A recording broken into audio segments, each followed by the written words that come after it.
A beautiful song for Father's Day. So, are you doing anything special? I took the great risk of asking those children what they were going to do for Father's Day.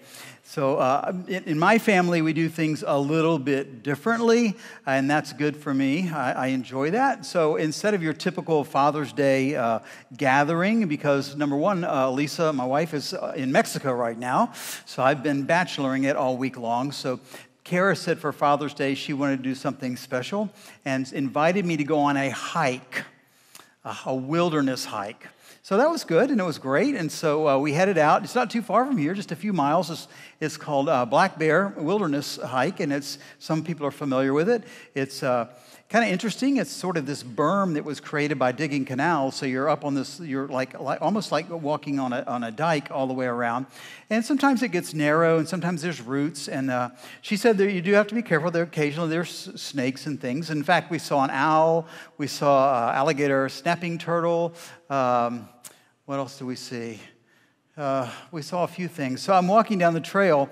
Oh, a deer. I noticed we went quite early, and there were some fresh deer tracks.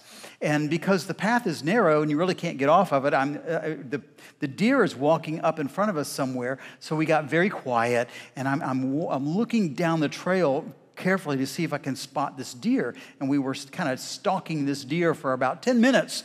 So I'm peering down the way, and I take a step out and almost placed my foot down, and I stopped and jumped back because I noticed at the very last minute there was a pygmy rattlesnake right there. And yeah, there you go. There's a dusky pygmy rattlesnake on that very trail. So I jumped back, and I told Kara to get back because I was a little bit scared. I wanted to be respectful of the snake, right? Because the snake could do great harm. They can't really kill you, but they can sure make you very sick, and I didn't want to get bit. So once my adrenaline started to lower down just a little bit, and I got my wits about me again, we had walking sticks for that very reason. And so Kara used her walking stick to sort of gently respectfully nudge the pygmy rattlesnake off the trail so that we could sort of scoot by safely.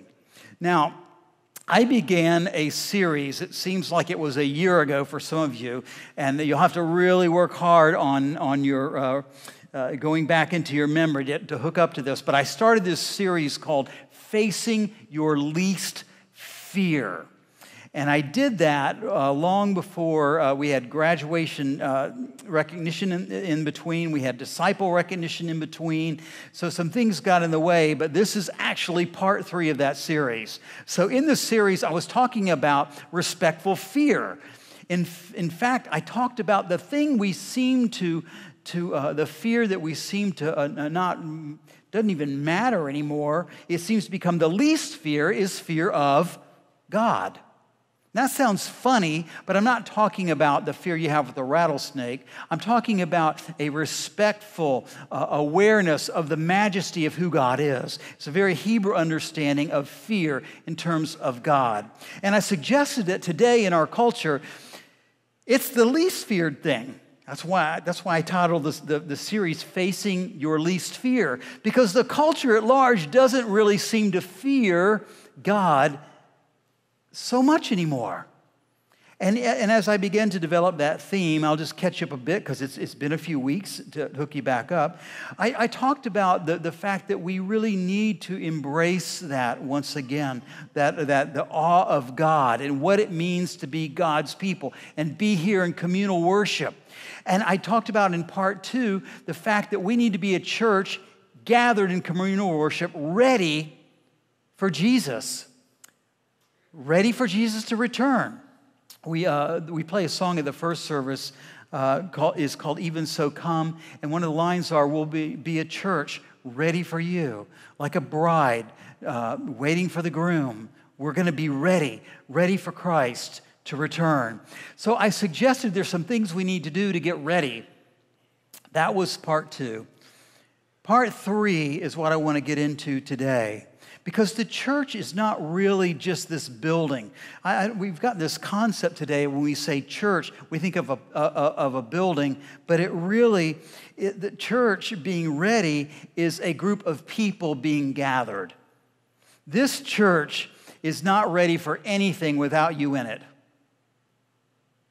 We can't be the people of God unless we're here together. It's just a facility. It's very empty in here. But when the people come in, then we become a community for Christ, ready. Now, in the culture today, and I don't need to tell you this, you probably know, if you have friends that go to other churches or maybe friends that don't go to church at all, church attendance nationwide continues a downward trend. Communal worship, like we're experiencing now, the culture is beginning to say is not that important. There are other things more important. God's important, spirituality is important, but gathering together communally like this, not so much. But the only way communal worship like this is going to sustain and grow is by being like that bride of Christ. That means gathering together, because this is where we can be face to face. This is where we can have touch to touch.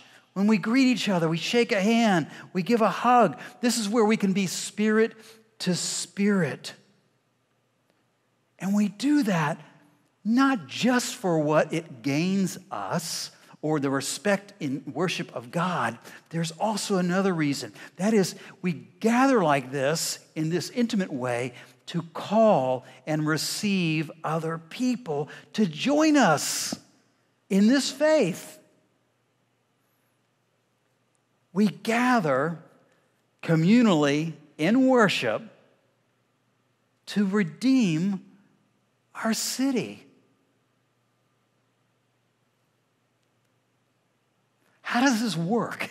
How do we do this? I think being a church ready for Jesus, means the church needs to become a third place. Anybody familiar with the term a third place? Some of you may be. It's a term used to refer to social environments, and they separate out the first and the second, the primary and secondary, the two usual social surroundings. Number one would be your family. That's the place where you live, you hang out, and also work. It's the place you go. So those two are the primary and secondary. The first place is your home. Second place is work. The third place, well, that's the place that you go and you enjoy life with others. Now, finding this place, finding your third place, is a concept that was made popular by Ray Oldenburg's book, The Good, Great Place. So in this book, he says, third places tend to be anchors in community life. They facilitate and they foster more creative interactions that in turn satisfy our individual need to actually connect up with real human beings. Now, this concept's been around a while, but Starbucks was so impressed with this whole idea of becoming a third place, they made it their corporate mission statement, their vision. Here's what it is: to become a third place for everyone. That's what they're about. They say after home, after work, each local store wants to be the third place where we hang out with each other. And I was speaking with some folks after worship, the first service, and we were talking about this. It's worked, right? Starbucks has gone, poof, it's exploded because it's a place where people go to mingle. It's got to be that because the coffee's too darn expensive, is all I got to say. Psychology today says third places share some common features. See if these sound a little familiar to you. First, they're neutral. That means that people can come and go without a penalty. And if you don't go to a third place for a while, maybe it's a few days, maybe it's a few weeks, and you finally show up, there's great interest in you being there and enthusiasm. I love it when I see somebody at church I haven't seen in a while. There was somebody at first service I've not seen in about 5 weeks, and she came up, and I was so excited to see her. That's the importance of a third place. It's the kind of thing Paul is talking about in Hebrews 10:24, which became sort of our foundational verse for this series. I'll just share it real quick again. Paul says, let us consider how to stir up one another to love and to stir up one another to do good works, not neglecting to meet together, as is the habit of some, but encouraging one another. And all the more as you see the day is drawing near. Paul says, we need to meet together. This is where we create enthusiasm. We stir each other up in love and in service. So this idea of third place is sort of our public home away from home. Do you have one? It's where we go to connect with others, maybe relax, feel a sense of belonging, have that sense of community. It's kind of like that whole TV series, Cheers. You remember that? It's a place where everybody knows your name. I said it at the first service. They didn't get it. Too young, right? You know, it's funny where these third places show up, where people want to be known or are known. I was doing some recent work in my kitchen, removing a soffit that was made out of wood and drywall, and so I'm removing this soffit. And so when I did that, it actually revealed an access to the attic in the house. So, and it took me days. I'd go home after work and work on it. So I'm slowly chopping away at this thing. It was about 12 feet long. It's suspended up. If you've been at my house, some of you have. It's suspended up in the air from one wall to the other, like a bridge. So I'm hacking away at this thing. So I get it partially taken down. And one night, I'm in my house, and I hear some creaking noises. Now, do you have creaking noises in your house? I mean, I don't understand how that happens. I can be at 2, 3 in the morning and I'll hear creaking and bumping and there's nothing going on in there. But it does get my attention. I'm a bit of a light sleeper, so I'm hearing some creaking. I'm hearing some noises, so I stir. And then I hear this. I hear knocking at my bedroom door. Knocking at my bed. Now, I do keep a bat next to the bed, so I'm prepared for all things. So I go up to the door. And I grab the doorknob and I gently open the door. And looking up at me from the floor is a little furry squirrel.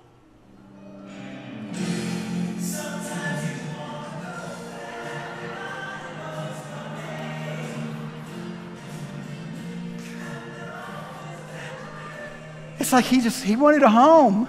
I'm home, let me in. He had gotten in through the attic. And so he's standing there just looking at me, begging me, create a place. Can this be my third place? You know? And I'm thinking, if I wanted you here, I would have gotten some moss and I would have gotten some acorns and I would have made you a third place in my house, but I didn't really want it. So Lisa and I got up and it was like a scene from Christmas Vacation, you know, the squirrel in the house. So he ran into a closet. We pulled everything out. I lined up all the bags, making like a bulkhead to kind of force the squirrel down a certain way. And we got our little sticks and we were going to swat him along the way. And finally, he jumps out of the closet and Elisa screamed. And we both screamed. You try at 2 o'clock in the morning when a squirrel jumps at you and see what you do. So scream, and we finally, he kind of does a little banking off of the boxes I'd stacked up, and he makes it out into the hallway, and we shoo him outside. It was not going to be his third place. You know, with technology now, many third places, they've just disappeared, right? They've become virtual. Snapchat, Facebook, group texting. But as Oldenburg writes in that book, the most effective third places are ones for building real community. They seem to be physical places where people can easily and routinely connect with each other, like recreational areas, a gym, even a church. In other words, you can't do this kind of community connection virtually. This idea of third places is not new. It's actually a biblical idea, and that's what I had Melinda read, that passage from Ecclesiastes, because the Bible has a whole lot to say about community and why it is so great, and that's what it talks about. 2 are better than 1. 3 are better than 2. A cord of three is much stronger than a strand of one. There is something about real people, not virtual people, but real people coming together and supporting each other, creating that kind of intimate community. Again, that's the key reason we gather. We gather here for many things in worship. But it's face to face, spirit to spirit. It's not virtual. We gather here, yes, to worship God, but part of that is calling others into the kingdom to come and join us. Join us in faith, as I said earlier, to redeem the city. Because it's hurting. The city, and that's a generic statement, our cities are hurting because they're full of people that long for real community, not a virtual one. And I think the best thing they could ever find is the community of Christ. You know, over the past 40 to 50 years, our neighborhoods and communities have lost most, or if not all, of the third places. That means as we've lost our third places to go and hang out and be community, we become increasingly isolated from one another. As Juliet Score notes in a book called True Wealth, neighborhoods have become much less important as social units, with people much less likely to interact or even know their neighbors. Do you know your neighbors? I know some of my neighbors, but 3 doors down, I don't know who they are. When I grew up, I knew all my neighbors. So I think she's correct in her observation. I found another website, Advomatic, that said the loss of third places makes it harder to make acquaintances and to develop friendships. But the need is so clear because people who are isolated tend to be less happy, less healthy. And she says, given the nature of this world today of high stress, we've become an even more isolated people. And we're deeply in need of intimacy and affiliation. And that's a great way of understanding community. Last week, Pastor Jody shared about some statistics about the suicide rate and how much it has increased over the past 10 years. But, you know, when I started thinking about it, I thought, what else has happened in the past 10 years that might affect those statistics? What do you think has happened in the past 10 years that might have affected the statistics of people feeling hopeless? Social media, the rise of the internet. You know, if you watch social media, it gives the appearance that everybody else is having a better time than you are. Every time I go on that, I look at what you guys are doing, I'm like, wow, you guys have incredible lives, traveling the world, right? Having all this fun. We know about the recent deaths of the celebrities. They're publicly acknowledged. However, I think that's just a teardrop in the ocean compared to thousands of ordinary people that feel hopeless too.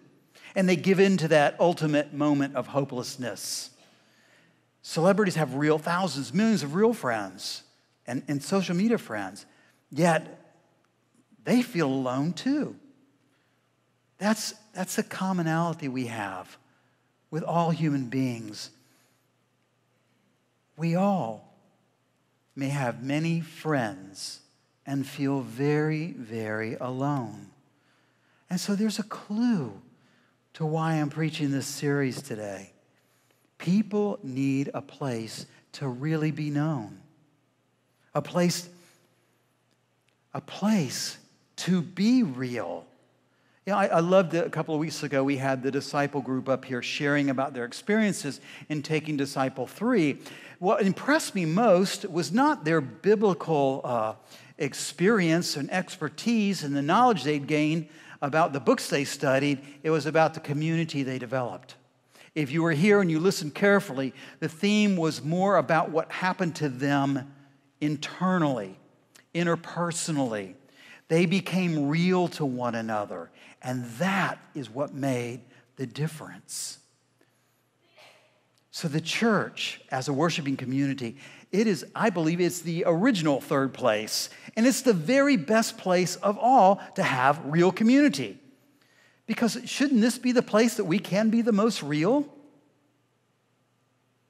And if that's true, we're also the best place as a third place because we're called to go outside the walls and redeem our city. I like what Larry Crabb, writer, has to say about this. He says, when spiritual friends share their stories, the others listen without really working.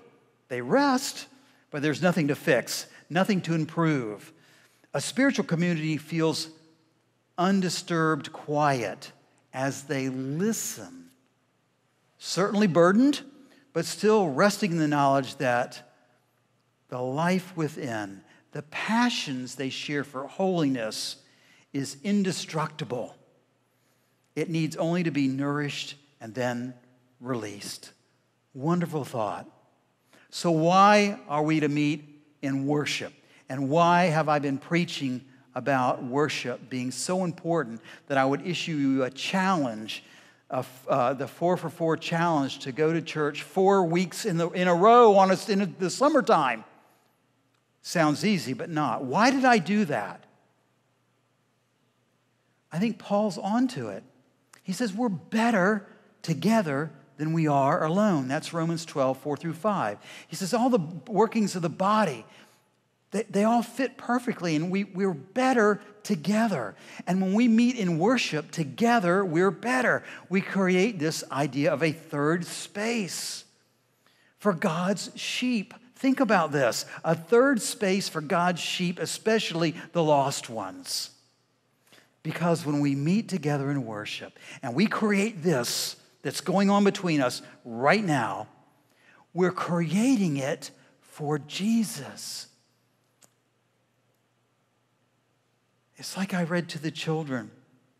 It was that story out of Matthew. I alluded to Jesus. Hey, when you do it to the least, you do it to me. He was telling a story about a king who wanted to have a great banquet and a great feast, and lots of folks wouldn't come, but a few did. And here's Jesus' story. This is Matthew 25, 35 through 45. Some agreed to come and meet together with the king. The king will say to those on the right, those are the ones that said yes, come, you've won my Father's blessing. Take your inheritance, the kingdom reserved for you since the foundation of the world. For I was hungry, and you gave me food, right? I was thirsty, and you gave me drink. I was lonely, and you made me feel welcome. I was naked, and you clothed me. I was ill, and you came and looked after me. I was in prison, and you came to visit me there. Then the true men will answer him, Lord, when did we see you hungry and give you food? When did we see you thirsty and give you something to drink? When did we see you lonely and make you welcome? When did we see you naked and clothe you, or see you in prison and go and visit you?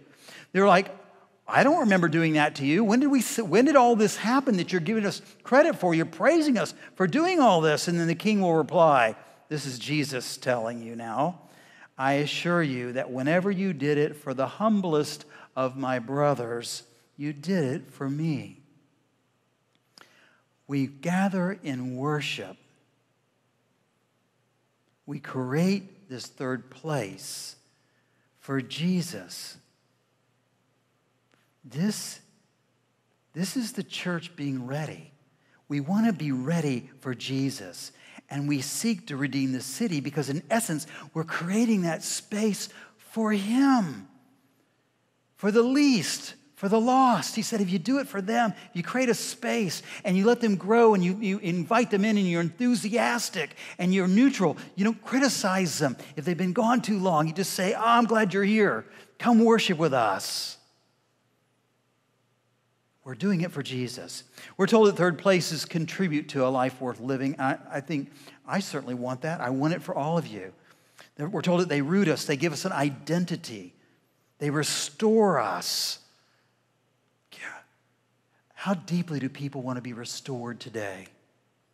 The bottom line is they allow us to be us. When we create this worshiping community, it allows us to be us, and everyone knows our name. At least we should. And it sounds just like something Jesus would say about his church.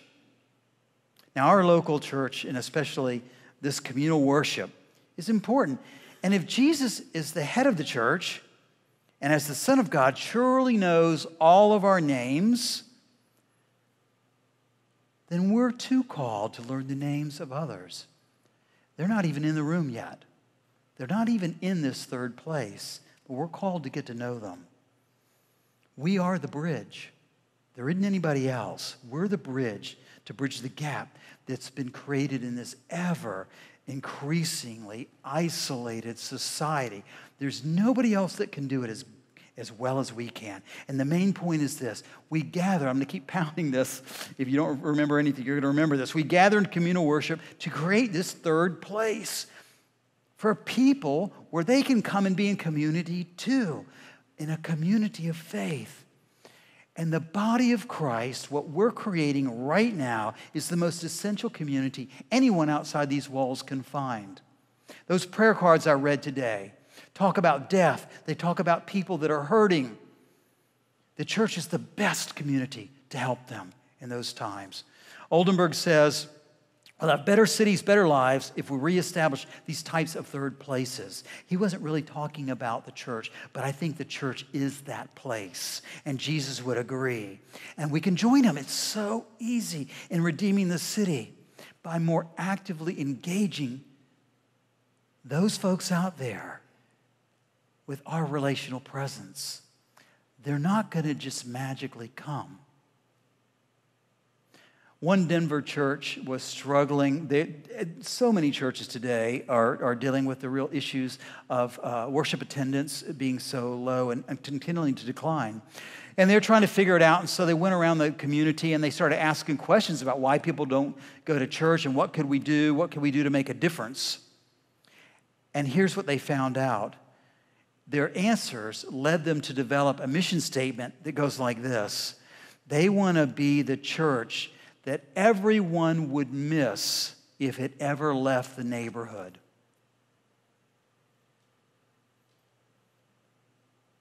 Think about that. I would love for us to be the church that everyone would miss if it ever left this neighborhood. And that's why we gather. That's why we come to this location. It's to redeem the city. We can become that place. And what kind of impact could Markham Woods Presbyterian Church have on our too busy, too isolated neighbors by inviting them to this as their third place?